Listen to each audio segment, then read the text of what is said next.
Brooklyn's offense looked too dominant and Durant's defense too stout as the Nets took a commanding 2-0 series lead heading to Boston.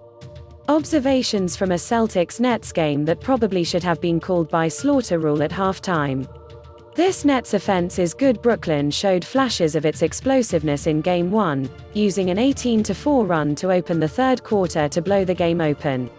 In Game 2, the Nets picked up right where they left off. Joe Harris, remember him? Turned a 3-point first quarter lead into a 14-point advantage with 11 points in a 2-minute span. A double-digit first quarter lead grew to 24 by halftime and 27 at the end of the third, when Kyrie Irving and Marcus Smart started playing what amounted to a nationally televised game of one-on-one. The Celtics did a solid job defensively in the first 2 quarters of Game 1. Over the next 6, save for some of the garbage time moments in the fourth quarter on Tuesday, they have been shredded. All 5 starters for Brooklyn finished in double figures on Tuesday, with none cracking the 30-minute mark.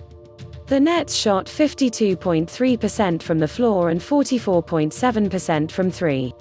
This offense, arguably the NBA's best, is humming.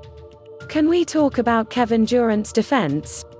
As brilliant as Durant is offensively, and at 6 feet 10 inches, 240 pounds with guard skills, there is quite literally nothing Durant can't do on that end of the floor.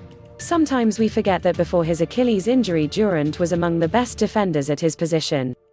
He put up a Durant-like stat line in Game 2 to 26 points, 8 rebounds, 5 assists on a tidy 8-12 from the field, but it was his defense that stood out. KD finished the game with 4 blocks. He helped hold Jayson Tatum to 9 points in 21 minutes. He swatted away a Robert Williams baseline jump shot. He handcuffed Kemba Walker on a drive before rejected his fallaway.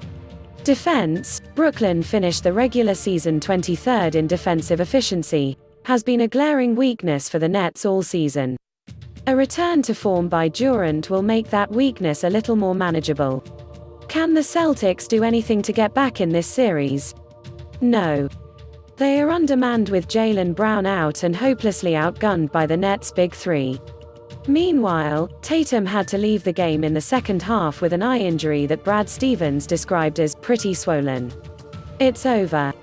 Next question. So what can we look forward to in Game 3? Kyrie Irving has played in Boston once since his decision to leave the